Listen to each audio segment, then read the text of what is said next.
Good afternoon, everyone, and welcome. I think most of you know me, but in case you don't, I'm Kip Montgomery. I'm chairperson of the music department. Welcome to our first ever alumni career panel discussion. And first thing I want to do is congratulate you for making the wise decision to attend today, because the mere fact that you're here today means that you are actually interested in what do I do after I leave Queens Borough. I know it's one thing to be worked up in your classes, in your degree program, and you're at college, and before you know it, the time flies by, you graduate, and you're left standing on the track in your cap and gown, in your robe, shaking my hand, saying, what do I do now? You're out of our hands. But because most of you are enrolled in a career program, we are very, very concerned that you have information about the opportunities that are available to you in the music industry. And so what we hope to do is start a series of these discussions to introduce you to alumni of the program and to also lay the groundwork for something that is a hope of mine as chairperson, is to get a Music Alumni Association going. We want to keep in touch with you after you leave Queens Borough, and we want to enable you to keep in touch with each other after you leave. So this is a great event to sort of help kick off this new effort that we want to start in the music department. So I welcome you and praise you for being here. You're already on the right step to success after you leave Queens Borough. I also want to acknowledge the hard work and efforts of Dr. Melanie Saman, who put together the panel and put together this event. It was through her, let's give her a round of applause, through her efforts we are here today, and we hope to build from this. So I want to personally acknowledge and on behalf of the department thank Dr. Saman. So our panel today is being moderated by our newest full-time faculty member. Many of you know Professor Anderson. Let's give her a welcome. And joined by his colleague, our colleague, Professor Ernie Jackson. And the alumni that we have here, first is Dan Powers, who was a fine arts graduate. If some of you are an FA major, that's the degree program that Dan is a graduate from. He is gone on to do many, many things that he'll, I'm sure, talk about as a result of his work here at Queens Borough. And we have Genna, a music technology graduate. I don't know if you want to divulge the years that you graduated. I'll leave that up to you. And we have Rivera, another graduate of the Music Electronic Technology program. I forgot to mention John is from Times Square Church. That's your affiliation, right? Ray is from Bloomberg Financial. And finally, we have Melanie Boucos, another music technology graduate who works for National Public Radio, NPR. So, without further ado, please give everyone a warm welcome. Thank you for being here. Actually, that takes care of the introductions, I guess. But I wanted to start off with your thought. We were in contact and chatting before this whole thing. And the one thing that Melanie said was that she wanted to give students hope that there's actually life after college, because right now everybody here knows the industry's in a really rough state. So what do? You get a degree? Is there any point? So I'd like to start with your story. Is there life after college? Well, I definitely believe that there is life after college. I graduated in 2002, and when I graduated, I was so worried. I didn't know where I was going to go, who I was going to meet, what I was going to do. And with me, it was hard because while I was a student, I also had to work full-time. So I couldn't devote a lot of the time that I needed to devote into finding the resources that I needed. And one of the things that I think is really important for you guys is that you do the internship, because it'll introduce you to so many different people. You'll learn a lot of things, and you'll have, some kind of groundwork to build on. Actually, it kind of speaks to what we were just talking about 30 seconds ago, when you were talking about interacting with people and how to interact with people. And I actually wanted to pick your brain about this, because there's two aspects to what you were talking about, being able to deal with people, meeting people. One of the only ways to survive, especially as a freelancer, is by who you know and your network of people that are going to get you gigs. So that's one side. But the other side is also, if you're an engineer or a producer, you're stuck in a small room with this person for 10, 12, 15 hours. If you're not a good person to be with, nobody's going to want to work with you. How do you feel about that, or what are your thoughts on? Well, what I found is after you graduate, you're probably going to have an internship. Maybe some of you have one now. You'll probably start as an assistant engineer. You have to be content in those places where you are. There's a lot of ego trips in the music industry and audio industry, even other engineers, producers, as I'm sure you know. And they may have gotten where they are by hard work. They may have gotten where they are just because they knew somebody or they have a name or whatever. But it's really important to be sincere and love what you do and be happy in those early positions. I knew engineers, I don't know how they did it, but they'd walk into a room and talk to you and you felt like you knew them for 10 years. They were just really good at it, very comfortable with what they knew also, and they were confident, they exuded confidence, and just being able to relate to people. I had worked for a year in a jingle house, a recording studio that wrote and produced commercials, and you would have people coming in from other realms, like the advertising agency, where there's a lot of cutthroat business deals, there's a lot of aggression, there's a lot of, I want that account, this and that. And this guy had he had the ability to just make everybody feel at ease and smile, and his product, what he produced, what he mixed, the 30-second spot, it was almost like magic. He was fantastic. And I know that I learned a lot from him, and I found that that dealing with people in that way, and if somebody says, as an intern, did you take out the garbage or whatever, or make coffee? I mean, that's where it starts. It's practical stuff like that, because it's not like an industry where there's maybe one worker and 100 positions open. It's usually the reverse, right? And so when they see you do those little things, I know, it may make you roll your eyes inside your head, but that's where it starts. I know that's where it started with me. And they saw how I did stuff like that. And they said, okay. And I got my assistant position way sooner than most people would have in other studios because of that. And then, obviously, the door opened to take engineering spots with this producer. It was all in-house, so I was lucky that way. And but that's really important, I think, not to be in those early positions or have those early titles in your career and think, well, I'm aiming for producer. And if you love audio and you love music and you love even sound, I mean, you go out in the street and you listen to car horns beeping and buses and trains or whatever. It's like, if you love sound enough, you'll be fine with starting in those positions. I know with me it was like, be a sound engineer or die. And that it was that kind of desire that I had, and my internship, it went on for maybe another month or two than expected, but I held on, I was persistent, and I was like, this is what I want to do.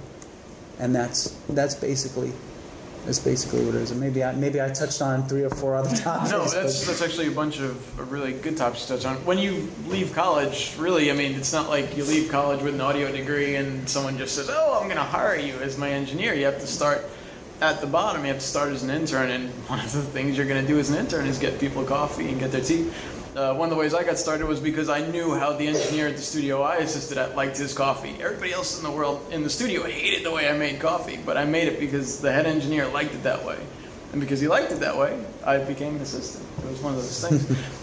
Actually, I wanted to get a little more into each of your stories so everybody kind of knows where you've all been. I'll start with you, because your story was pretty interesting. You started off in high school as a DJ and a vocalist. Well, yeah. The thing is, and the thing I'm going to ask each and every one of you, you're here for a reason, right?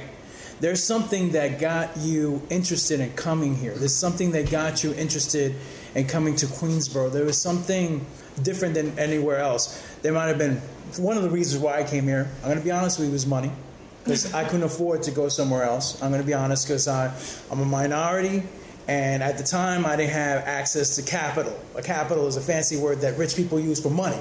and I didn't have that money, but I had that desire and that drive, and that people recognized inside of me. They're like, at a young age, they were like, "Yo, Ray, you should be." You know, I started as a DJ in junior high school, and started into hip hop, dancing, but I started singing a lot. And I started doing beats. And people were like, "Yo, Ray, you got something going on."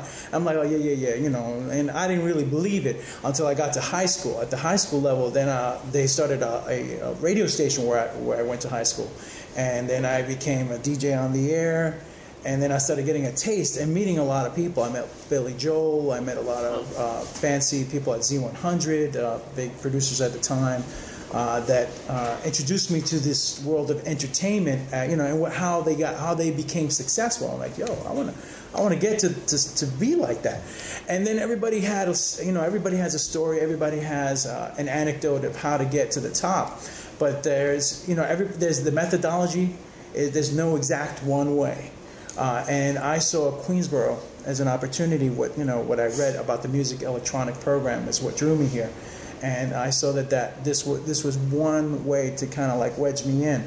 I came to Queensboro because I wanted to be an artist, but at the same time, I knew what it was like to pay for my own recording studio at the time. And then I said, yo, it's very, very expensive, very expensive.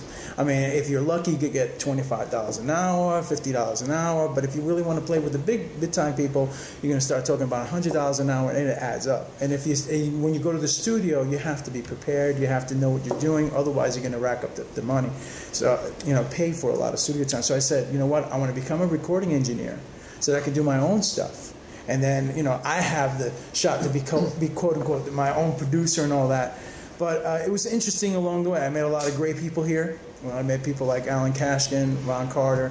Had a great influence and helping to, give direction to me. But the other interesting thing is that through Queensboro, I was able to get an internship. At the time, they had a placement program, and they placed me at this place called Poem and Sound. And what they did at Poem and Sound was post-production, which was an aspect of recording that I hadn't been exposed to. And they did a lot of what they call sound sweetening, sound design for movies, a lot of animation projects. I worked on The Lion King. I worked on a lot of big Disney stuff. And I started out, as John said, very well put, John, by the way, and actually both of you. You have to be willing to do whatever. You have to be. There's like something that struck me when I was speaking to Alan Kashkin before. He said that he didn't really do anything. He's very humble in what he in helping me. But there are people that you meet along the way, and they point you in a certain direction. But he said that he saw something in John and I that we were. He saw something shine. And when you go somewhere, regardless of wherever you go, whether it be a gig that you're going to do, a band that you're playing with, you make yourself shine. Be true to yourself. There's something there's a reason why you're sitting even here, that you're listening to us. There's something that wants to come out, and allow yourself to be yourself. And also you have to humble yourself sometimes, because sometimes, like John said, you're not always going to be able to walk into some place and be the producer. You're gonna have to do nothing and sometimes you have to do nothing and get paid nothing for a long time. But one thing that Alan kept drilling into my head, and it stuck to me to this day, time is money. And you have to convey to the people that you're working for as an intern that you're a very valuable person, and that whatever it is that you do is valuable, and you can provide something very valuable to that place, that whether it be a gig or whatever it is you're doing, that you're valuable, that you bring value to the table. And Poem and Sound, when I went there as an intern, the owner took interest in me right away, and he goes, do this, do that, and whatever he told me to do, I just did it, no questions asked. And I tried to go a little bit above and beyond. If an engineer liked it a certain way, you're going to find one engineer likes it this way, the other engineer is going to be like, I hate what you're doing. What are you doing? Get out of my face. I don't want you in my face. You have to be sensitive to people's needs. And what happened was, within the period of a year, I went from intern to assistant engineer to full-fledged engineer, doing sound design, working on very large projects. making a lot of money. And the other thing I didn't forget when I left Queens Borough was my friends. I tried to bring people on that I knew. I tried to bring Ron Carter, and we worked together for a while at Poland Sound. And there were other studios that I worked on. But the one thing you have to do is have tenacity, be true to yourself, and continue to develop your craft. Today, our industry, whether it be in music or whether it be in recording, it's changing very quickly. Everybody has access to the same information that you have, so you have to be a little bit better. You have to go above and beyond the crowd. So, yeah. One interesting thing I found as I was reading all your bios and studying up on you guys is how you all started in the same place. You all started in the same chairs where you guys are sitting now, but you all ended up in really different places. Actually, I want to get to your story a little bit. Whereas you ended up in broadcast, you ended up doing live sound, and you ended up running your own music school / studio, so you kind of took your own independent approach. How'd you get there? Well, yeah, I mean, like you said, it wasn't that long ago I was sitting right there. So, and actually, believe it or not, 1994, even though I don't look it, that's the first time I sat there. And it's been a weird journey, but all the same, I've learned a ton of stuff. And one of the things that brought me to deciding that I wanted to be a musician was I was good at it, but there's a lot of people that are good at it. There's tons of people, millions probably. That's why American Idol is so successful. What I wanted to do was to be in a band, have a record deal, tour, record, do everything you possibly want to do. And I did it, but I never got to the level that you would think what I wanted to be. I wanted to be a rock star, right? Who doesn't want to be a rock star? But what ended up happening, I only lasted 2 semesters here when I was 18. I was 17. And I left. And for 10 years, in a band, recording, doing all the things that everybody else was doing here in the studio, I was learning through producers that I was working with, which is really important. But in about 2002, I realized that it wasn't going to happen. I wasn't going to be able. It's okay. I wasn't going to be able to be a rock star. So I had to make a decision. I was married already, and I was getting to the point where I had to make a decision. And so I decided to do something that was easy. Start a business. Where 90% of the people that start a business fail. But I tried. I wanted to try it. I felt like I could do it. But here's the key throughout all this.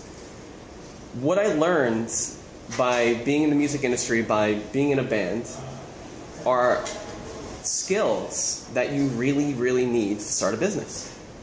And I'm going to read them to you because I really felt like it was important. The actual skills, if I can find them. People skills, networking, right? Huge. I know you guys were touching on that, but being able to just speak to people in a way that is acceptable, gigantic. Speaking skills, being able to speak in front of people without freaking out, right? That's really important. Organizational skills, building a team, being able to have a group of people that you can talk to and work together, whether it's a manager, finding a manager, being your own manager, but yeah, finding a manager that can help you manage your business. Promotion, getting the word out what you want to do. I was constantly putting flyers up. I was constantly talking to people about where I can get to the next level. Music trends, computers. I built my own websites. I learned how to use computers. And above all, writing letters to people. This is my music. Here it is. Things like that. I know it seems... Because it was only a couple of years ago, like I said, I was sitting right there. And I know it seems like this is gigantic hill, maybe. But if you really try, and if you really start building these skills that I'm talking about, they end up leading somewhere. It's not just about being a technician, being an audio technician, and then having that as your job. It's about working towards it. Mm-hmm. It's about building the skills necessary to get to that point. So I'm a businessman now, and if you were to tell me 12 years ago that I'd be sitting here with a music studio. This is basically what I do. In 2004, we opened. Well, actually, it was 2006, so we actually opened. But I teach guitar, and I had about 40 students. And I decided this is a business. I can probably make a business out of this. And then I opened the studio, and then I started hiring people. and I started networking. And all these skills that I used basically led me to this point where now we have over 200 students learning music. And we're starting after-school programs for kids in the area.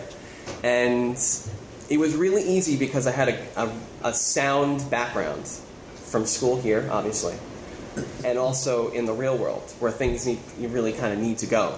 So there is a place out there for everybody here.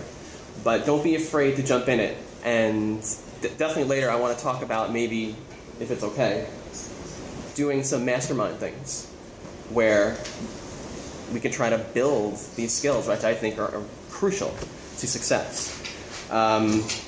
Yeah. And you're talking about learning skills.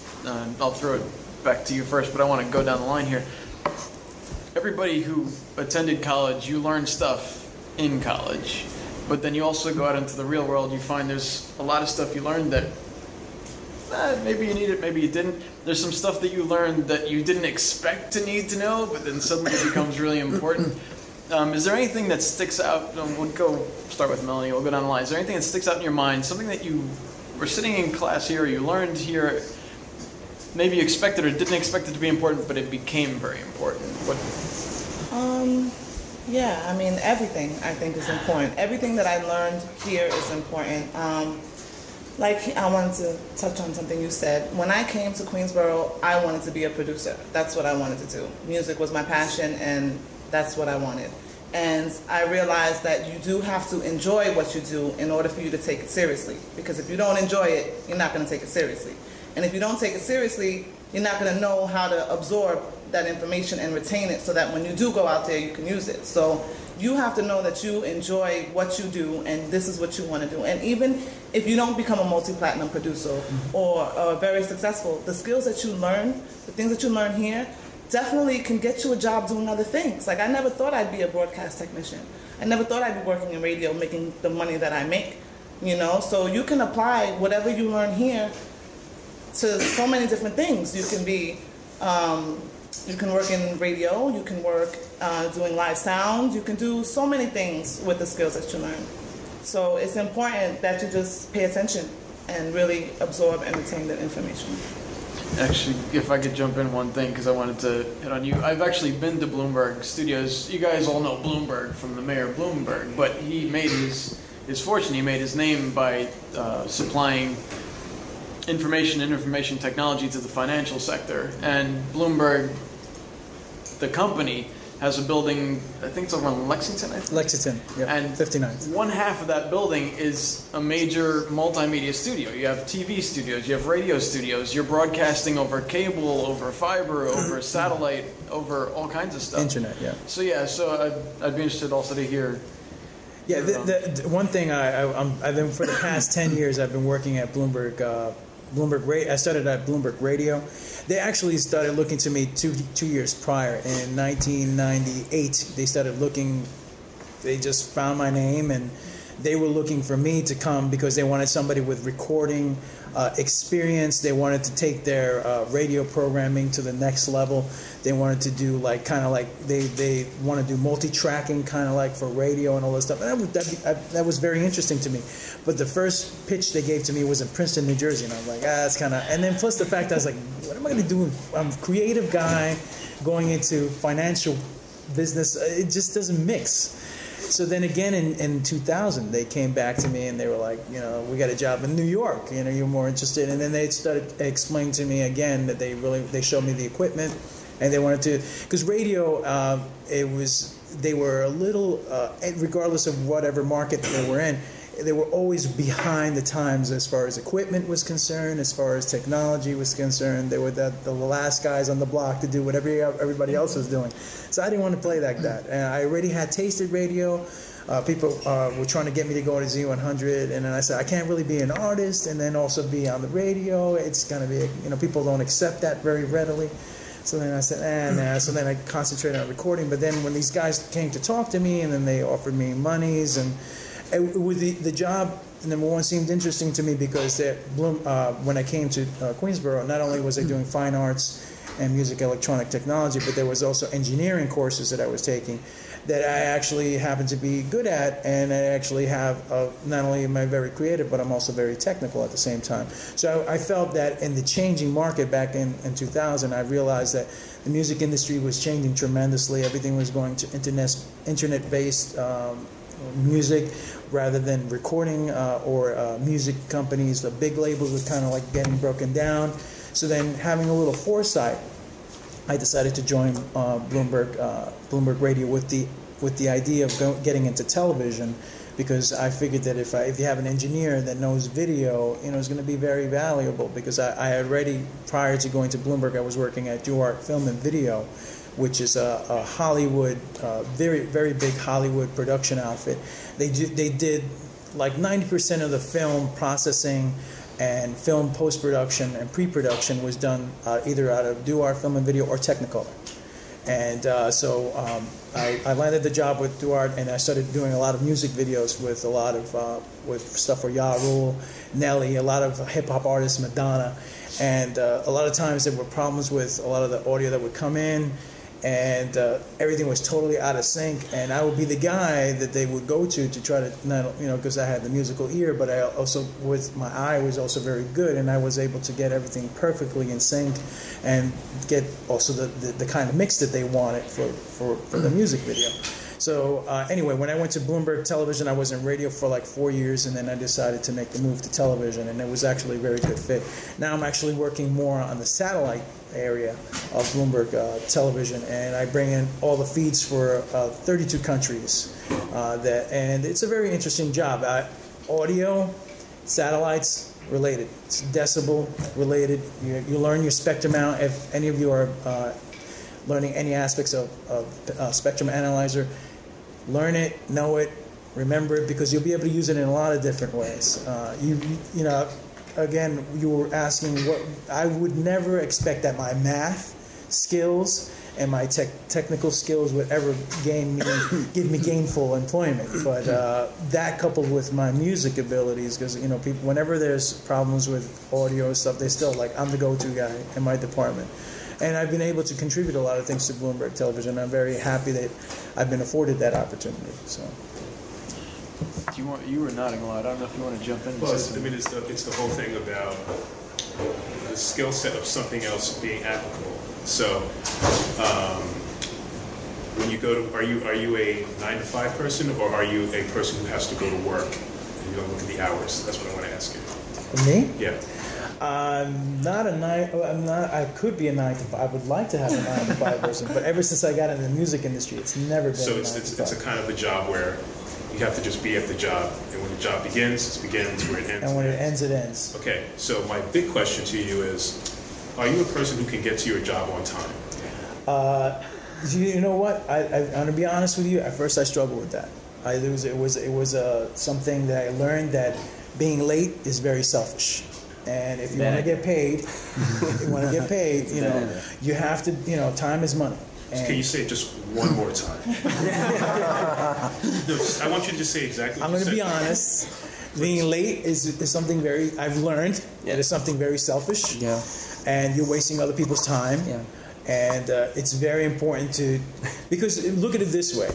You're wasting your own time. Because then people start discrediting you. And you don't want one of the most valuable things that you hold. Forget about your music, forget about electronics, forget about anything like that. Your reputation. Your reputation gets tarnished if you're not there on time. Yeah, it starts here. It starts here at school. Ray's gonna be late again. I can't believe I should have known he's gonna be. Then you don't want to get a reputation for being the guy that's gonna be late. You want to be the guy who has a reputation for being the go-to guy.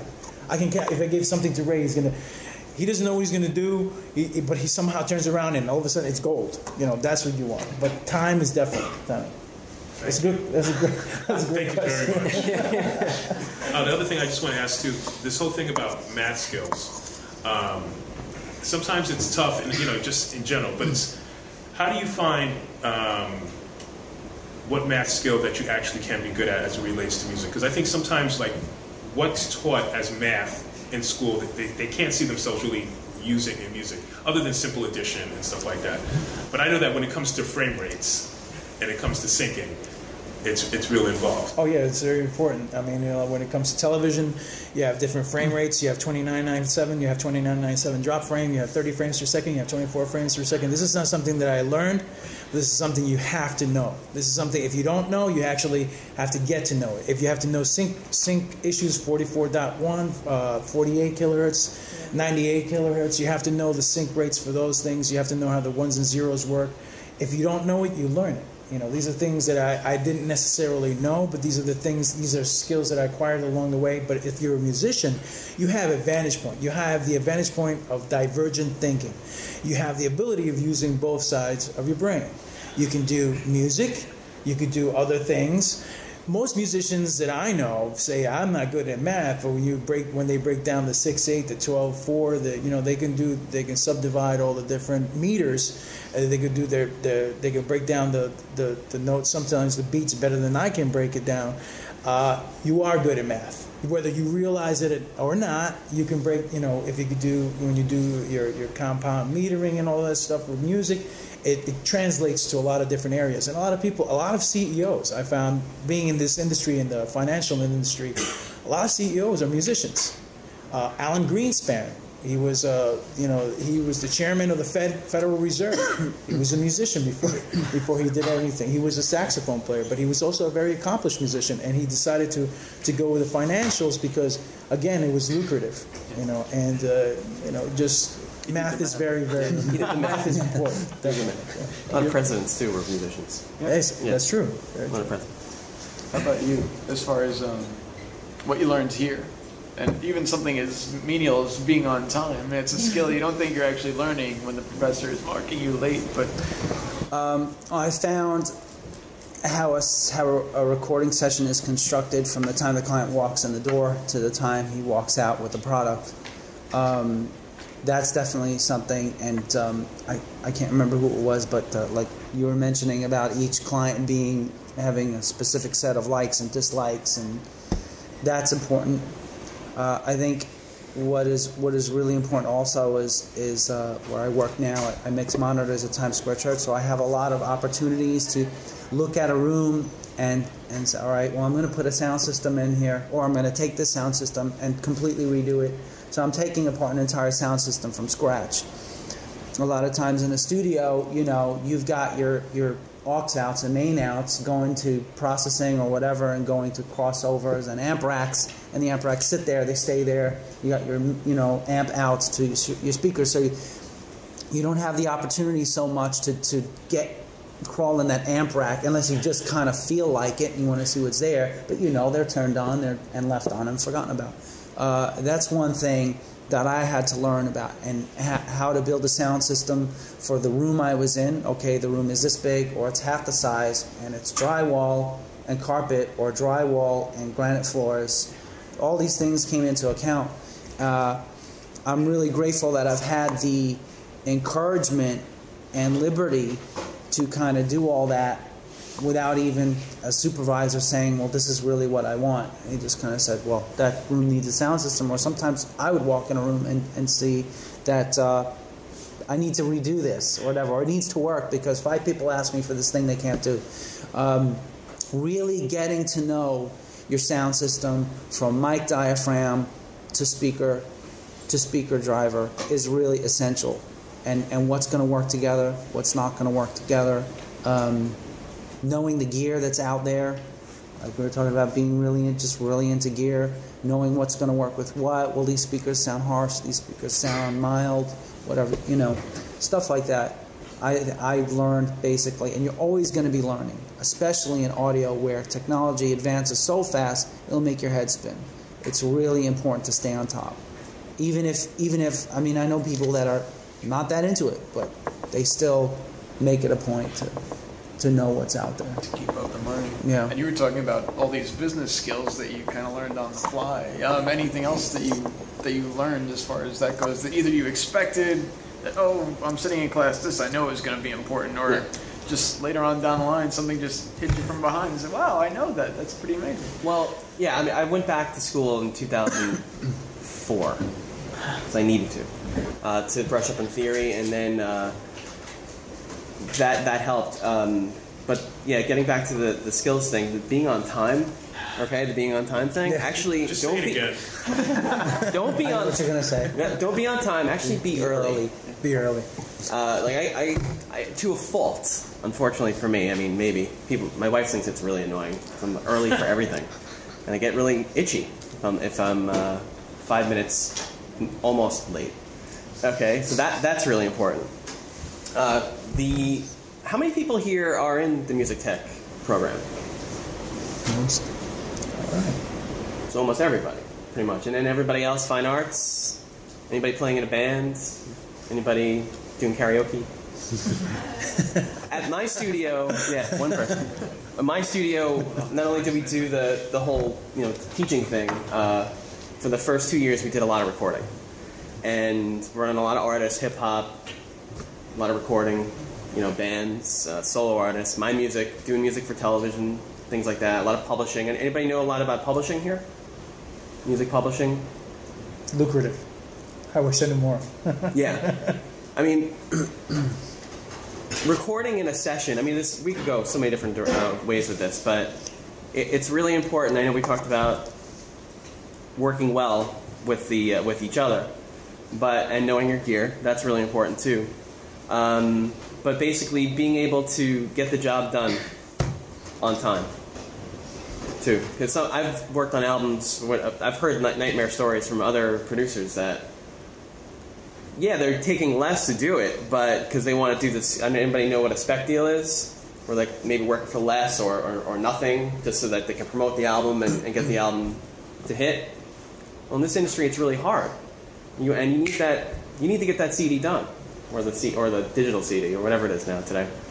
So yeah, if you're working at home in your home studio, which I'm sure a lot of you have Pro Tools or maybe Logic, and you're working with artists, being on time for your session is good, but getting that session done too is important, and paying attention. How many of you guys are like first year ME? And is anybody here like almost ready to go out the door this semester or next year? A couple of you guys. I know I'd thrown this out in the email. I am curious, what advice would you give? Because right now, as you mentioned, the music industry is flipped on its head. The opportunities that were once there are drying up. It's dog eat dog. It's really tough competition. What advice would you give somebody, number one, so we had all our first year people, what advice do you give people starting out? Where should they be focused right now? You all mentioned the importance of the internship, and that's really crucial, is getting out there and actually meeting people in the real world. Yeah, go for it. I actually didn't have a chance to do an internship. Wow. So I just had to go out there and figure it out on my own, because like I said, I had to work full time and I was a full-time student. There was no time in my life to work somewhere for free. Wow. So I had to support myself, and I had to do what I had to do, just to survive. So, it was definitely hard for me, but I knew some people, and I networked, and I landed a job. And from there, I held on to that job as long as I could, because I know how hard it is out there. And me, I'm not a 9-to-5 person. I'm going to be honest. I like to be all over the place. That's how I was when I was in school, so it kind of made me that way. So, it depends on really what you want. If you want to be a full-time engineer, pursue engineering. If you want to be a producer, pursue it. Always pursue it. Never give up on what you want to do. But just know that, like I said, the skills that you learn now could take you far. And if you can't get to your goal right away, the skills that you have will get you somewhere in the meantime. You'll be able to work and make money and meet people and continue to go where you want to go.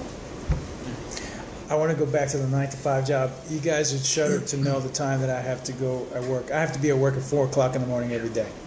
And I've been doing that for the past 10 years. I love that. It's actually good when you get out, because you get out at like 1 o'clock in the afternoon, and especially in the summer you can do whatever you want. You can go do gigs if you want, but if you do gigs, you have to make sure that you're there on time, because most employers are very hard, especially in the entertainment industry.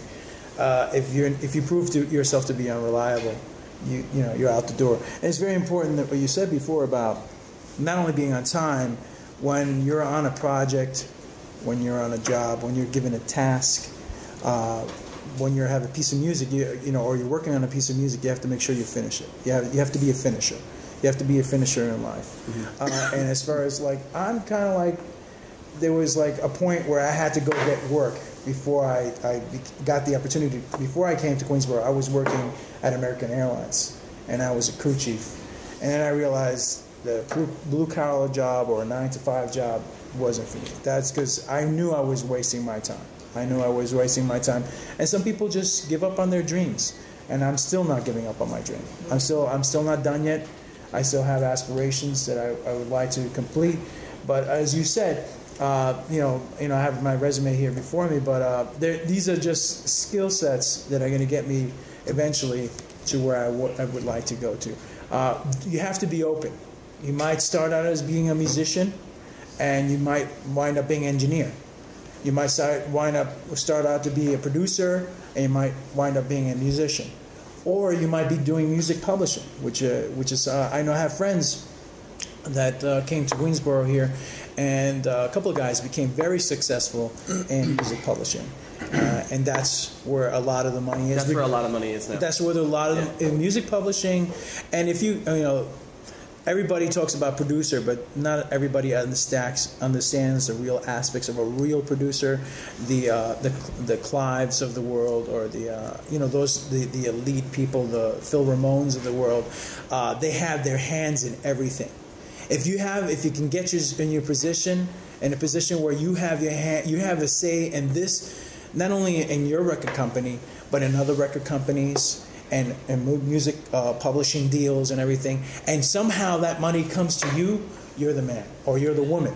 There's a lot of people in the music industry that somehow have been able to negotiate and work either with law people and integrate their music acumen into all these different facets, and they have their hands in everything. If you're that kind of person, that you're tenacious enough to do that kind of stuff, work it out. But you have to. There's a couple of things that I'd like to touch on that are very important. I think are very important for each and every one of you. If you're in the music electronic technology program, it's very, very important that you join the Audio Engineering Society. Join them because it gives you access to information. It gives you access. I know you can go on Google. We all can go on Google, and it's very important that we can get all information at our fingertips. Mm-hmm. But this is a way to get you to the next level, to get you networked with the Phil Ramones of the world. To get Can I jump in on this too? Because actually, I don't know if anybody's interested. See me afterwards, and then I want to jump right back to you. I actually do want to start a student chapter of the AES. I'm in contact with Jerome Schachter, and we're going to try and work something out that way. So if anybody is interested, please let me know, because the first thing we need is people who are interested. And let me know too afterwards if you would like to see me. I'll give you information. I'll give you my email address. I'll give you all my information, my contact information, and definitely get yourself out. The point is that you have to get yourself out there. Yeah. And the radio also has radio broadcasts, or SBC. They're the Society of Broadcast, actually SBE, the Society of Broadcast Engineers. If you're interested in radio, that's a very important organization to be a part with. If you're a musician, or if you're also in the music electronic technology program, and a very important, and I still have people telling me, Ray, you got to be a part of this, but this is very important. The Recording Arts and Sciences. This is the Grammy Awards. This is where the people that vote for the Grammy Awards get yourself involved in this. If you have, if you do any kind of music project, or any kind of video project, or any kind of entertainment-related work that you do, keep track of it, keep a reel of it, so that when you get, when you accumulate enough, whatever, they have certain requirements. But for students, I do know that they have a student chapter, and you meet you have to be an active student, and you have to be matriculated in a music electronic program. Recording Arts and Sciences is important. If you want to continue your career, NYU. I know you went to NYU, right? NYU is a very good school to continue to take things to the next level. You could, if you don't know where to go now, if you're thinking about the next level, Berkeley University, also Queens College. Queens College has a very good program in fine arts that take to help you to take it to the next level. And especially for musicians, it's very important to get involved with the NAM, National Association of Music music manufacturers you're using it. Yeah, get involved. They have seminars throughout the country. Go to these seminars. You'll start, and because all the people that you like to listen to, they go to these seminars. They want to see what equipment's out there. I mean, Stevie Wonder goes to the AES all the time, or all these big time producers are there every year. They're looking at the gear. They're looking at stuff that's out there, and you get to mix it up with these people. So. Can I just jump in? Everybody heard of Gang? It's anybody into game audio? Trying to break into that industry? Video game audio? It's obviously It should be. There's a lot of money there. There's a ton of money in that. Obviously, I'm not making any of it, but it's true. I tried. I mean, it's really hard not to crack. But Gang is G-A-N-G. I think it stands for Game Audio Network Guild. That's right. I think that's what it is. But check it out, and that's another way. They do a lot of things where you can get together and meet other people that are trying to break into that. Because that is one of the things I personally think that is going to be the future of music. Because video games, you'll be, one of the best things for my business, actually, for teaching, was all those rock games that came out. We put it up at the studio. You know that. Just to let you know, Javier right there actually is one of my instructors at the studio, and he was nice enough to come down and see me sweat. But check out Gang. Sorry to interrupt you. I wanted to say something just about what I believe Ray was touching on before about pursuing one line or one position in the music industry or audio industry and ended up going in a different direction and going with it. I mean, I came here, I graduated from the same curriculum you're in. I had recording in my veins. I loved it. I loved the creativity. I loved the freedom. I loved the solitude of just having something in my head. And then, wow, now it exists. You can actually hear it. And it's a beautiful feeling. We all know that. But one thing led to another. I go to a church in Midtown Manhattan, and my boss at the time also attended the church, and he knew the people in the music department there. And one of them asked me if I'd be willing to work at the church. They needed another sound engineer, and so I was like, sure. But there was no recording anywhere in sight. It was live audio. And so I got hired there. I've been there for 12 years. So what you may think is, I may not want to go into that realm of the industry. Ended up for me, I've got a family there. We all love and respect one another. The stability is fantastic. It's wonderful. The pay is, you have to realize that a church that has a hired sound engineer on staff is very rare. Usually they have one AV lighting guy, and he's a volunteer. It's usually how it works. I know that I didn't think about houses of worship as an arm of audio, but now just being there, I'm realizing how important it is.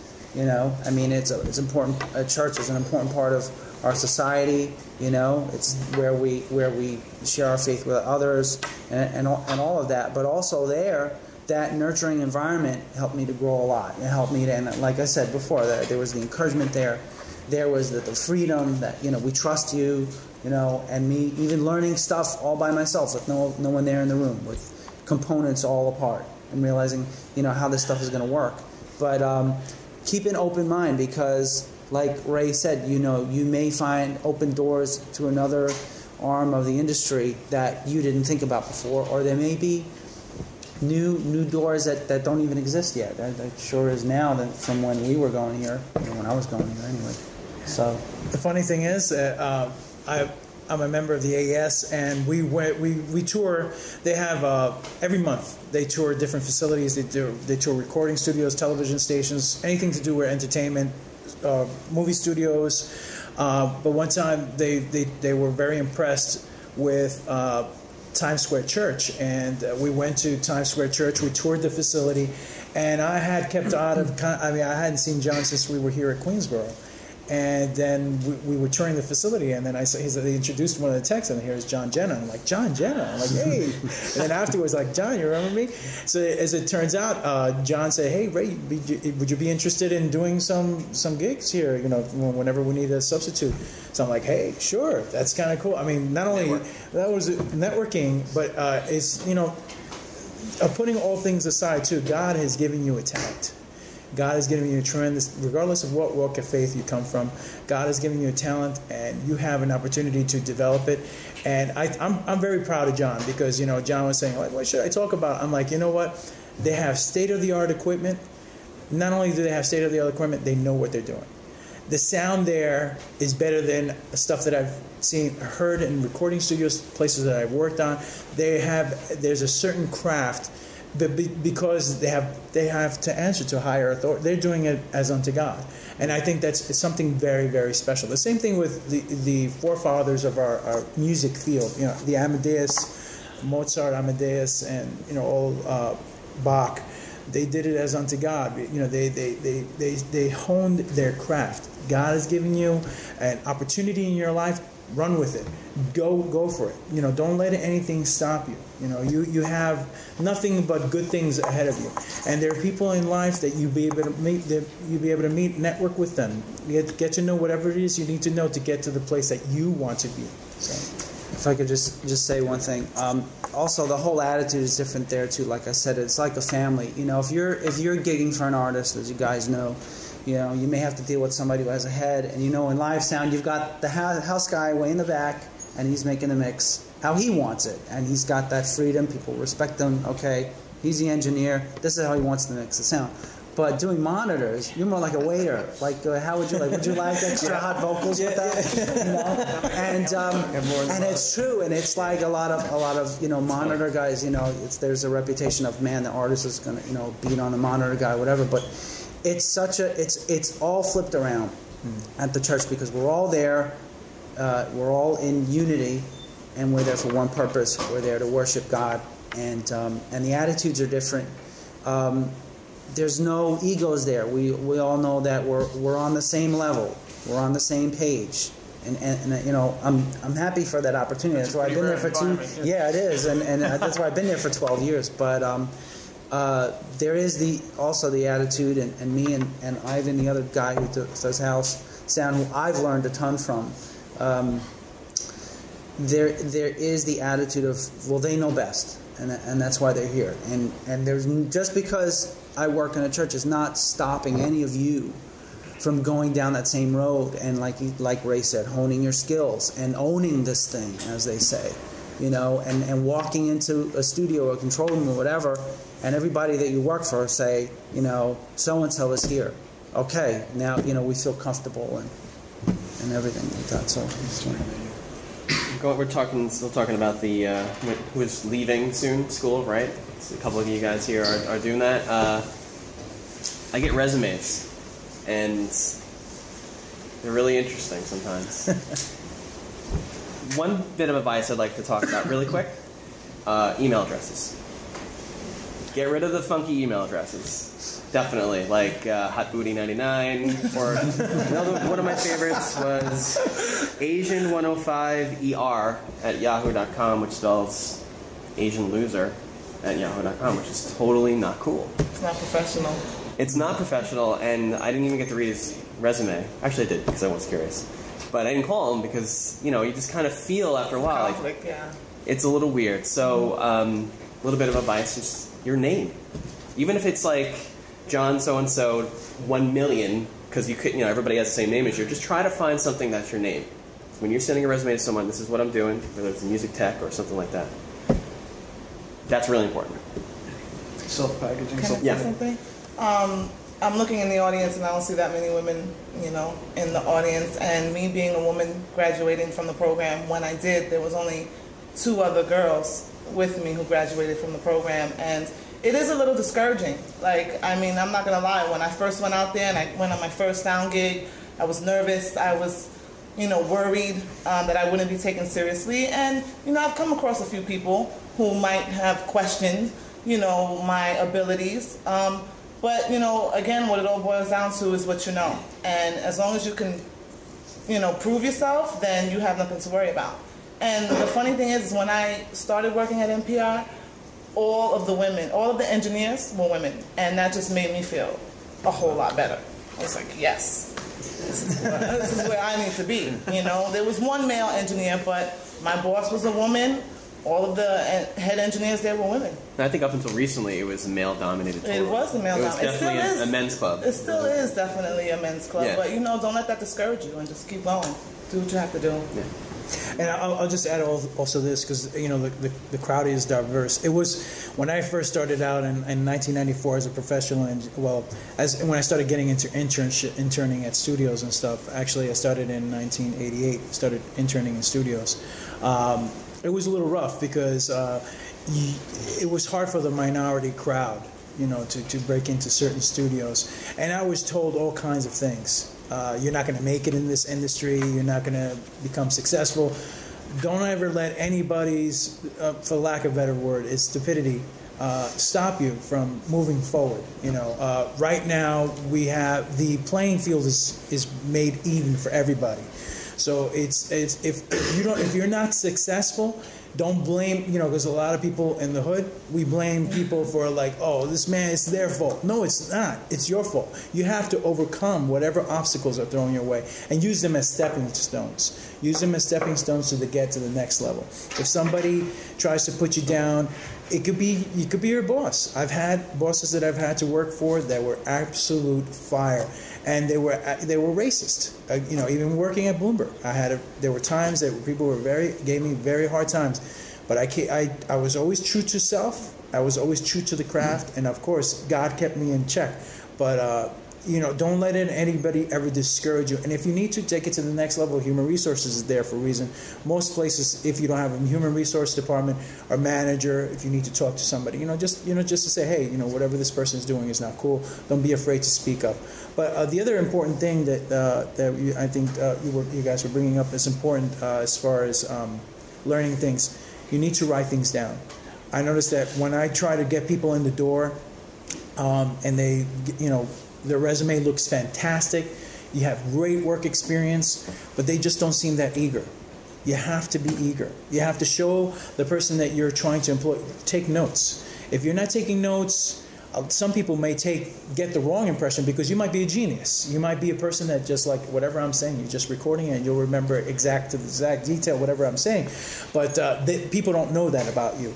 And you need to show that you're interested in whatever it is you're doing. If you're an intern and they want you, okay, I want you to make coffee at 6 o'clock in the morning, 8 o'clock at night, whatever it is, write it down. Write it down. Whatever it is their requests. Even it's like, man, I don't need to. You do need to do this. You need to. I'm telling you, you need to humble yourself. Start somewhere, and you need to learn the skills for business. You never know. You might have a business. If you didn't take courses here, do whatever it is you need to do in order to get that business savvy out there. Because the more you know how the business world works, the corporate world works, the more successful you be. Because that's where those big guys are playing, and you have to learn their game. You have to learn to move up to that play in their level, and you also have to maintain a profession. Don't get just because somebody's being trying to push you against the wall. Just try to keep it professional. Try to keep it, and then that way you'll always be successful. Can you say take notes again? Take notes, especially with your professors here at Queens Borough. I'm noticing some tension. Did anybody notice that? Tension. I just want to ask just one question before I know they have questions, but for people who are first year and the people who are going out, from your experience, what was the class in your program and outside of your program that almost changed everything because it was so hard, and how did you get through it? It was one of the... I'd have to see the curriculum again. No, it was one of the... I think it was trigonometry. Yeah, mine was technical mathematics with calculus, which they changed after I already took the class. So it wasn't required in my major anymore, so I took it for nothing. But it was actually really hard. I found myself, I think halfway through the class, I realized that this was so hard, but I needed it. So what I did was I dropped out of the class early enough that I got an incomplete grade, and then signed up for it the next semester and loaded my schedule very light so I could focus on the one class. So I think that one semester I took like 3 classes just so I could focus on the one that was just essential. And then once I got past that, that was probably the hardest one. And that was after I was going here a year. So I ask that question because sometimes we get that from students. You know, in a case like they didn't do an assignment, I was really working on this other class, it was just really getting at it. Sometimes they don't really have like the answer of how to get through, because they know it's important. But sometimes because it's a subject that we're not familiar with, I'm just trying to figure like whatever it was, whatever it took, like that was a great answer. Like what did it take for you to get past that class that was unfamiliar, not really in your major? So how did you get past it? And the ones that were in your major that you found difficult, how did you get past those? Because they weren't really kind of like where you were headed. So we had to take physics of sounds, even though it's important. But how would you get past that kind of a class that's in your major also? That was difficult. There was another class later on that I just doubled up on the studying. Yeah, that's really the key. I mean, it's about applying yourself and being there, being present. You know, showing up obviously, but being present, doing the work. Obviously, you got to do the papers. You got to do everything that the professor is asking you to do, because there's a point behind it. And believe it or not, even the classes that you're not that interested in, later on in life, stuff pops up where you're going to be using that information. It does. And I also find that as you get closer to graduation, I mean, there is a kind of a mid-college slump. I know I went through it where it was like I had already been taking classes a while, and I knew I had a lot of classes to take. So I was just kind of like, well, you know, I'm here. I'm going to be here for a while. But then once graduation was nearing, I was like, this is it. And I really got serious. I was like, I want to go out with a bang. I want to get the best grades possible. At the time, I can't remember the codes for the classes, but ET2. Does that sound right? The second electronics class. And I was like, no way. I am going to know this stuff in my sleep. Yeah. But it came in handy later on. Oh, again, it absolutely did. Absolutely did. So also knowing that, I'm sorry. No, go ahead. Also knowing that I had to pay for the class was a big deal. So, you know, I got the bill, and I look at it, and I say, okay, I don't have any of this money, so I got to find that. But then you pay for it, and then you want to do well, because it's, you know, not your parents' money. Right. Well, I had to do the same thing. Yeah. I was like, Alan Cashkin kindly brought up the fact that I was in Queens Borough for a while because I was what I would call I'm tagging myself as a part-time junkie.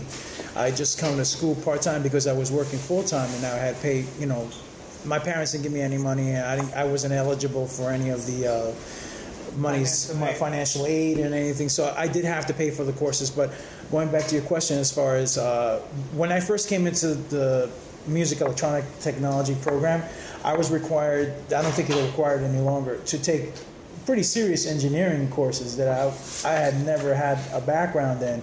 And I actually did pretty well, better than I thought I would do, but it was hard.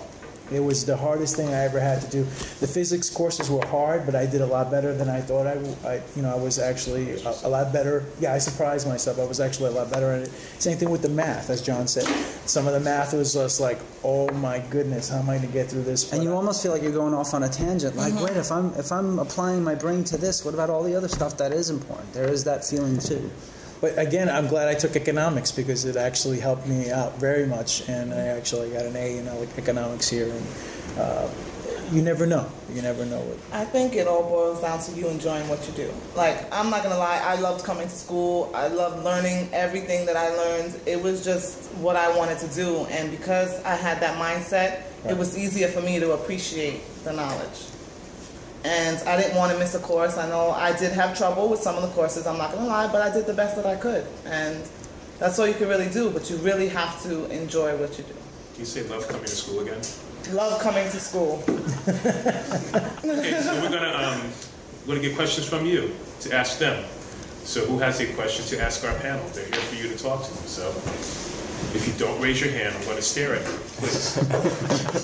Okay. How do you deal with working with a client that's like not really too cooperative? Like, you know this is the task that you want to do, but the client wants to go like on a whole nother tangent, and they don't really know what they're talking about. But Well, you have to be diplomatic, and you realize that it is the client that is paying you. So in essence, they may not bring a producer in. In essence, they are the producer. What's the definition of producer? Someone who the final product ends up being they're working, they're doing. Yeah, and there is a way to be diplomatic about it. As an engineer, your job is to help them get to where they want to go. If they take the recording home and listen to it, and I don't like it, or what was I thinking, you could just go, "Told you." You know? Yeah. I mean, you know, because you did what they asked you to do, and that's what they're paying you for. Yeah, I worked with. I'm sorry. No, I was just going to say. Then at that point, when they're not happy, they're dissatisfied with what they have. Then you can approach them and say, "Well, maybe we could try this, and why don't we try that?" Like I said, and there's a diplomatic way to do it. There is. I've worked with producers, worked with a lot of different people, and he did one of my albums once, and I was asking him about. So I always ask a ton of questions. Producers that work with me, and he's produced so many albums, and I said, well, what do you do when someone's saying, I want to put all this reverb all over the place and do all this crazy stuff that doesn't make any sense? And he basically said, I would listen to them, and then I would just do whatever I wanted to and show him that I did it. That's basically what he did, and I'm sure he did it to me too, so I'm really upset with him. But I think that's kind of the key, because a lot of the stuff that people would ask me to do obviously didn't make sense, because they weren't maybe possibly educated in the fact, what we're trying to do, whether it's EQ or it's any of those things. Yeah, I mean, you do have diplomatic, absolutely, and then do what you want to do. Well, I think I'd like to jump on that point also. I think you have to pick your battles too. But I did retail for a little bit, and retail, they have an adage that customer is always right. You have to keep that in your back of your mind. The person, they're paying your paycheck. So you want that client to come back. So that's very, very important. Repeat business for studios is very, very big. Yeah. And you also want them to walk away happy enough to tell other people, go back, because he hooked me up. He did what, he made my stuff shine. I think that, within reason, you have to listen to what they have to do, because it may be what they want, because maybe they were right in the end. But a lot of times they are wrong, and you do have to be diplomatic, and you do have to find a way to maybe do it their way, and also try to see if you could find in your own time, do it your way, and show them that this is what you wanted, this was my idea. Yeah. And if you have that opportunity, you can do it that way. And you'll get a feel as to which clients you can do that with, where, like you said, do whatever you want, or just do whatever they want. You'll get a feel, because there may be some clients that go, oh, you know what, you're right, but you have to. That's your own judgment call. That you won't get that from anything but experience. Yeah. Exactly. And you might be working for a studio or place where you're going to have.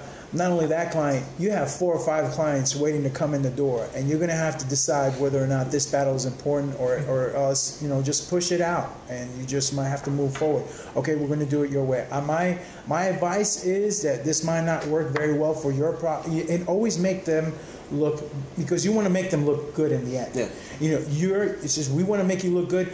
We feel that this is going to make your artist look bad. This is going to make him sound, like you said, the reverb thing, that's one of my pet peeves. You have to know when to add that reverb. Yeah. You have to know when to add that delay, and know which mic to pick, or whatever it is.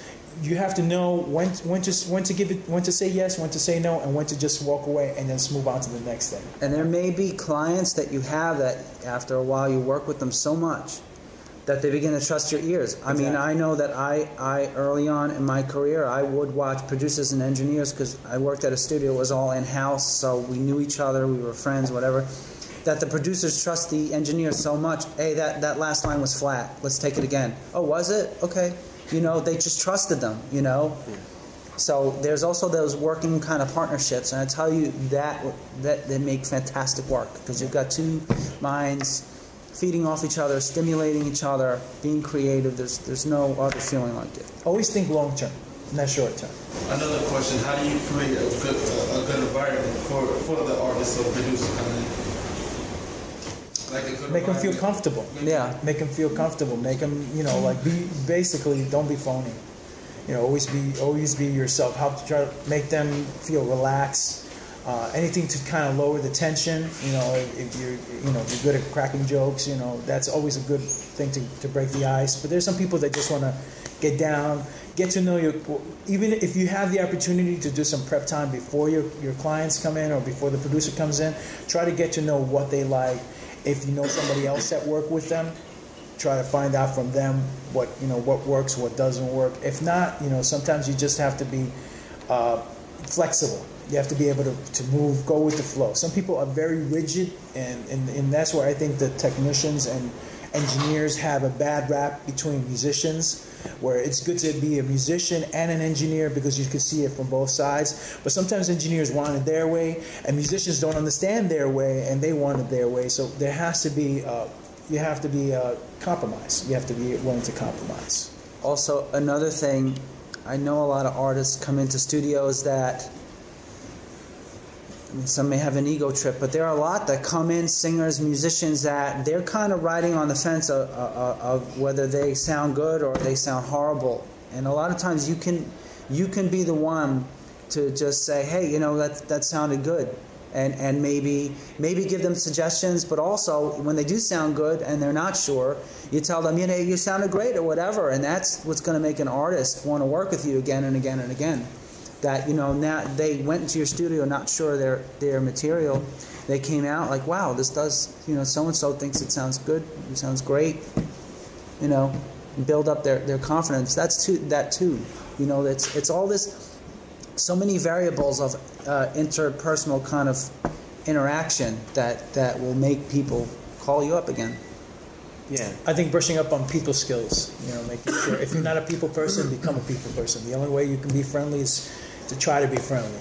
Just keep trying to make relationships, and that's what's gonna. In the end, that's what's gonna count. I've worked with a lot of singers before because I needed to work. So obviously you're bringing just everybody you can into the studio, and you're recording them. And auto-tune is a great thing. It's also the worst thing. Yeah. So true story. Long story short, basically, guy comes in. We and a partner of mine, we co-wrote the music, and he sang the songs, but he was completely off key. We auto-tuned it. He got a record deal with Sony. So when he sings live, it's really interesting to hear it, because I can't believe that some record companies don't look into that as much as they should, because it's completely auto-tuned. I do love auto-tune. I think it's really cool. I personally want to get the takes right. Sing it again. Try it again. But a lot of people, I think, these days are relying on that because it's a sound now. Another question. You have a question over here? Yes, Mr. Lee. I recently just changed my major from music technology to fine arts. I'm fine major now. And actually, I had thought of coming back to it because I took a course where I didn't find much interest in it. So my question is, did you have any courses that you took? But I wanted to be engineering. Did you find any courses related to engineering that you found pretty boring, or is it you just follow through anyway? That I found boring in school? I went back at a different time. So I was a little bit older. I was 30 when I went back and I took my courses again. So everything to me, I was just sucking it in. But when I was 18, when I first came here, it was the complete opposite. So sometimes, and I really insist that everybody definitely finish school because it was the best thing I ever did. Do I remember if anything was boring? Yeah, there was some boring stuff, but I wanted to get through it because it was all really important. So it's possible that you can find some more in it, but it's just good follow. Yeah, it's really do the work that they're asking you to do. You're going to have a job in the future where you're going to be doing stuff that you don't like. So it's possible that you came up every day that you want your career, but you left it at the end of the day, look. Yeah, I'm sure, Barack Obama or anybody that has the most amazing job in the world, right? The President of the United States has always wanted this. I'm sure there's points this day he looks around and goes, I don't want to do this anymore. I want to go home. I'm sure he said that more 10 times today. Yeah. Love the end result, and that's your degree. Right. Yeah. You may not like the work, but the end result, it's for you. Because you're here for you. It's not like high school where it's so generic. It's like, okay, you almost get lost in it thinking, who's it for? College is for you. You're coming here of your own accord, wanting to learn a career, wanting to develop a career, so like I said, it's for you. If you find something boring, just think of it as, again, a stepping stone. It builds your tenacity, your perseverance. There may have been some courses, because I took music earlier on, when I was a young kid. Then when I came to Queens Borough, it was like, okay, I'm learning that stuff all over again, but then you're learning it for a grade. You know what I'm saying? If you find it boring, if it's too easy for you, great, you're gonna get an A. Just go for it. Just concentrate in it, because you never know. It might be something you fall back on and be like, oh wow, I'm going to be doing this all the time. You never know. You have to be open. Can I just jump in and say, one of the funniest things I've heard quite a few times is friends of mine, I'll be trying to do something I know that I can't do, but I'm trying it, and then they can do it. I said, how did you learn that? Again, I learned that in college. It's a stupid class that I took. So, and it's funny how it's always there. The stuff you learn is always there. It does not go anywhere. You try to put it somewhere, but it's still there. Okay? Another question. Do you have a question? Somebody over here? I just wanted to talk about my physics course that I'm taking right now. It's really killing me. It's because it's good for you. It's like oatmeal. It's good for you. That's great. I just need advice on how to get through. Stay on track. Okay, physics is, if you think about it, it's common sense. For every action, there's an equal and opposite reaction. Think about, if somebody gets mad at you and just come up all in your face, you're gonna come up all in your face, all in their face at them, right? It's the same thing. Physics is the same way. You flip like we say, flip the script, flip it. You have to look into. There are professors that I was actually fortunate enough to have here at Queens Borough. They were able to make that, especially in the lab, you can make more common sense of what your physics is trying to teach you. That formula is just a mathematician's way of translating something that's really common sense, something that it's going to happen in everyday life. Think about the molecules, think about everything that holds together. There's a reason for it. And if you start saying, okay, if you don't get the reason, just memorize it. The most important thing, is there is such a thing as rote memory. You just do it. Just do it. Get tutoring. Don't be embarrassed. There was a point that I couldn't. There was one particular, and it wasn't because I didn't know the material. The person that was tutoring me in math was saying, "Ray, you know this stuff. Why do you need tutoring?" But sometimes you need somebody to encourage you. And sometimes it's just a matter of reading the book, and maybe it might take 5-10 times. You know what I'm saying? But everybody learns at different levels. But don't give up. You get through that physics course and you'll be like, oh man, I'm done with that. You never know. Maybe later on in the future you might want to do something that might be physics related, and you'll be like, oh, I did that, and now you'll understand it more. And I found that even on the... What physics do you take? Physics of sound. Acoustics. Okay, let me... All acoustics. There's no courses in that. Okay, are you a musician or... What's your major? Music technology. Music technology. Okay, one thing that's very important that you learn is your frequencies. Everything operates sound is understanding how your ear works, understanding how sound works.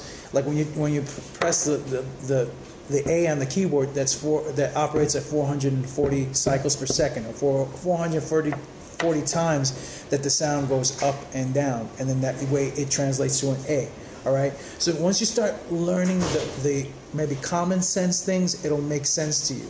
But once you trust me, that is easy compared to what I had. I had to take 3 physics courses, bro, and it was tough. And I was learning with people that were going to go on to regular engineering and all that. I'm like, why do I have to learn this? I would go to the office and I'm like, do we really? There was a group of us that said, do we really have to learn this? But at the time, it was required, and I did it.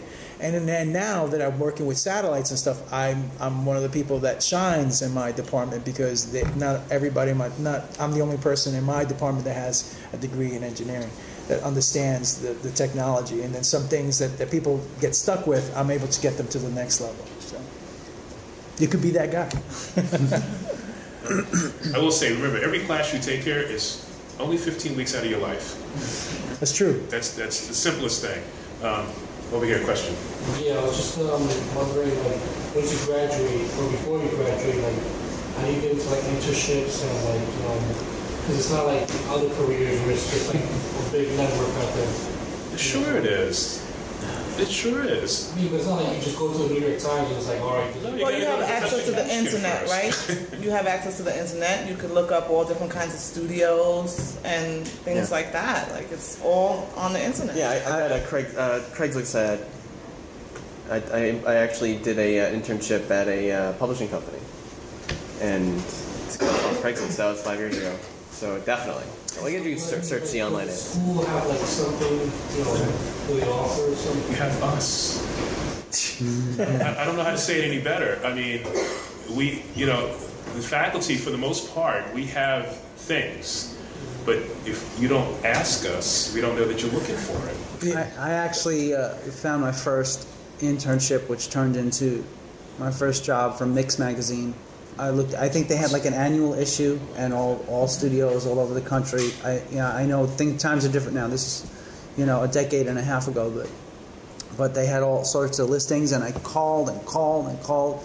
It involved footwork, just walking around, meeting people, going on interviews, and I did 2 internships. One was through the school, and then one was already like a year and a half after I graduated. And because I didn't have any experience at the time, all that was being offered to me was internships. And I got to a point where like I'm taking it and I'm doing it. But there is a way. It takes time, but if you're not here, you've got that much more free time, right? So. But there's opportunities. Sorry to jump in. There are opportunities that you don't even know about. You know that anybody 100 is part of the curriculum. Like, I got a huge paying gig out of an internet forum because I was there and I was always chatting, giving advice, and then finally the guy who runs the forum runs a company, and he actually ended up hiring me based on what I was doing in a forum. I mean, where would you think of getting a job like that? I think that you should look for a place that you would wish you could work for and see if they have internship programs. Call them up. And you never know. And people will be more than willing to hire you as an intern. For nothing? For nothing? Hey, come right in. Yeah. Even if they have 2 or 3 interns already. Yeah. Actually, Bloomberg Television and Bloomberg Radio have internship programs that are paid. You go to Bloomberg.com, and I believe in the spring and in the fall they post in their job postings where when they have those internship programs. But if you're interested in whether it be Bloomberg or whatever company you're interested, call them up. Call up their human resource department, call up the managers, call. You have to put yourself out there. And if there's a place that you really have that you wish you could work, call them up. That's a place that you're going to have to keep knocking on the door and say, look, I kept showing up at Sony's door, and to a point that they became very interested in me, and actually they hired me at Sony Records. And what happened was the person that hired me, his name was John Alberts, and he was in charge of the recording studios over there. And then he kind of like, he didn't know he got taken over by somebody else. On the down low, somebody came and did the corporate thing, and just kind of like they shoved him out. And then my job kind of like got put by the wayside. And then eventually I went to Bloomberg, but in the end, to make a long story short, Sony Studios is gone. But you never know. Just keep knocking on those doors, man. And I would say the thing about internships, just remember, a lot of the studios today a lot of studios don't do internships because they don't trust people not recording music that's not supposed to be out yet. Okay, and that's a real big deal. Okay, to some studios, I know for mastering studios, they have a big issue with internships because studios will just turn the phone on because the song's not out yet. So that's a trust issue. It's not really your fault, but I just want you to know that kind of thing is out there. You have a question? Yeah. Does an associate degree is enough to do well in the industry, or because I like to do also bachelor or master, and I actually don't know exactly where to go, which school to take, and things like that. For mastering? No, he wants further education. Yeah, he wants to further his education. I mean, can I just say, I really don't think it's necessary. I think that if you have enough skills, your associate's degree is fine. I mean, some places that I've looked into only require a high school diploma. Now, I wouldn't advise just having a high school diploma. I would always advise to further your education. You know, it's based on your lifestyle and how much time you could devote to your education. But I think an associate's degree is good enough to get a job in this field. I think you have to have a good ear. You have to have a good ear. You have to trust your ear. You have to prove that your ear is really good. You have to try to network with people that do this, and try to see if there's a lot of very good mastering houses here in the city that you could try to find out the head engineer's email and try to email them and try to get their advice. Even if you can't get an internship with them, try to get their advice as to where to go, what they did, and sometimes you just have to pay your dues. It's a matter of paying dues. And once you have this degree, it will open the door to a lot of things. You just have to put yourself out there. All right. And protect your hearing. Yes, absolutely. Because I'm definitely one that's lost some hearing loss because of loud studios. Guys cranking on 10 and mixing, and I'm sitting there going, yeah, this is awesome. And I walk out and I can't hear for 4 days. You buy like earplugs for that? Well, you can, I've mixed at lower volumes. It's fine, personally. At higher volumes all day long, you're going to actually lose the track of what you're doing. I would usually do one really loud run through at the very end because, certain frequencies behave differently when they're pushed harder than others. That's just a fact. So what I used to do, and plus, if you're done with the work, you're really happy with it, and you're excited. You want to turn up. You want to play it loud. But yeah, I remember working with a couple of guys that they were doing the entire 8-hour session with the level maxed out, and I didn't understand. You can't even discern anything after a while. It's like your ears get fatigued. Even as a live guy, a lot of the shows I've worked there are 110 decibels in front of house. What do you do?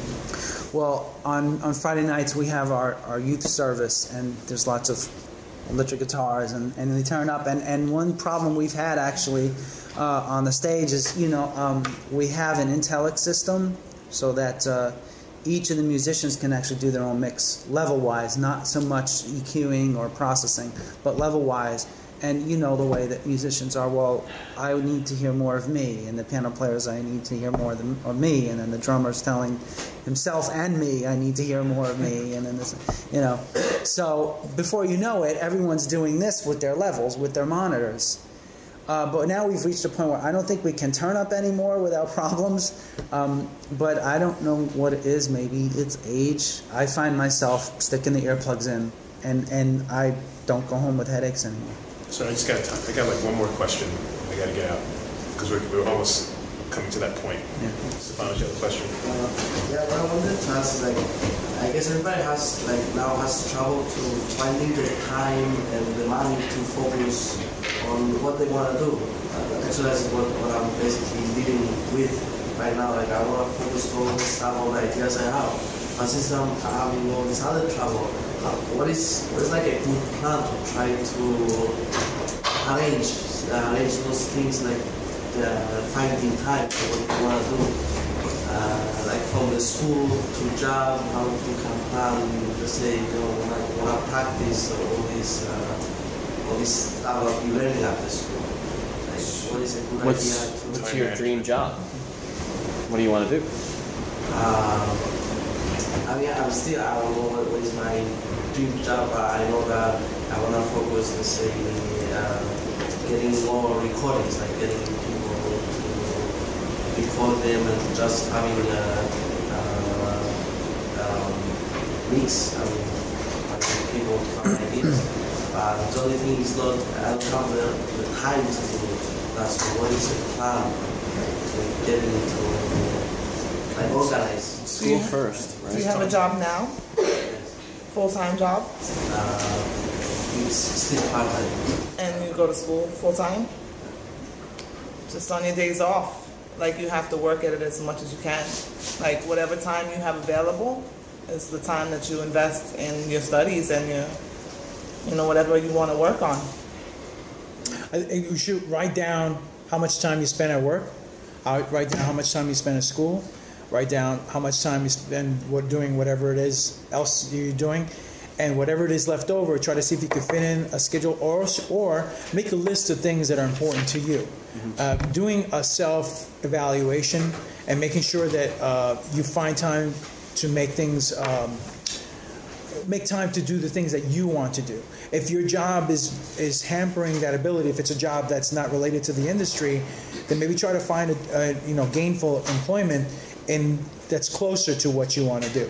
Always try to take steps to do what it is you want to do, but sometimes be careful because you might get what you want, and that might become too much of a good thing. Sometimes you have to learn your balance. You have to always look at what you want to do. So. Remember, sometimes the jobs that you do that are not related to your industry are the very jobs that remind you why you're in college in the first place. Exactly. Motivation. That's one of my boss said to me, a boss I worked for, multi-millionaire guy, says, I worked for UPS one college summer, and I'm glad I did it because I realized this is exactly why I'm in college, because I don't want to do this. Definitely. Or maybe you can find a job that has a little bit more flexibility that will earn you the same amount of money. Like, when I was a student, I was like, the only job that I can really do that will give me the time and the money is working in a restaurant. And that's what I did. And I would work late hours. I would get home at 2 o'clock in the morning, even on a school night sometimes. But you know what? It made me the money that I needed, and it gave me the time to still be flexible. I mean, that's the point. There's so many hours of working, and so a few hours when I do some other stuff like this. You know what I did? What I still do. There's a lot of times that I'm working for the man instead of working for myself. So what I do is I find instruments, I find things that are very portable. Like now, the technology, with your iPod and everything, you could find ways of doing what you want to do while, if it's as long as it's not distracting you from your job. But on my commute, I'll write music, I'll write beats, I'll do things, and then I'll then after when I get home from work, I'm trying to network with people. Just make the time, your whatever the downtime is, especially commuting, make that work for you. Make the time around, even at work, if you have your lunch break, I use that time for myself to be able to try to, if I can do a little project or something like that, you never know. And then you make those things add up, you'd be surprised, those things, making more, multitasking your time, per se, all right? Write down what you want. Start writing things down. You talk about mixing, so it sounds like you want to work in a studio, or perhaps having your own studio. How are you going to take those steps to get to that point? Read as much as you can. Read as much as you can. There's a lot of really good books. The steps, right? Yeah, it's all about steps. Even school is about steps. Yeah. And I think having a home studio is important too. Mm-hmm. You have a little mixer, a little editing program, and on your computer, and in your spare time, you work on it. I mean, as far as you both bring up great points. I mean, I was just thinking. I remember Cashkin telling us, Mix Magazine, EQ Magazine, Musicians Magazine. There's a lot of periodicals out there that you don't even need to. You can get on their websites, and there's a lot of information that talk about how to do. They tell you how to build your own studio, how to become successful on doing music on the internet, how to do gaming audio. They address the issues that you're interested in, how to become a mixer. Well, I hope you all learned a lot, and I want to thank our guests for coming, because I learned some stuff too. That Bloomberg thing is dope. I love that. And this business thing, starting a business, that's awesome. And, the idea of working in this church is like brilliant, and a lot of people do that here. And working in radio is great, because I know it helps me get to and from work. I hope you all enjoyed this, because we do this stuff for you, okay? We don't do this because I need to be here from 1 to 3. We do it for you. And I can't thank you guys enough for coming in. Professor Anderson, you really threw down on this, and they're here. So let's give them a hand.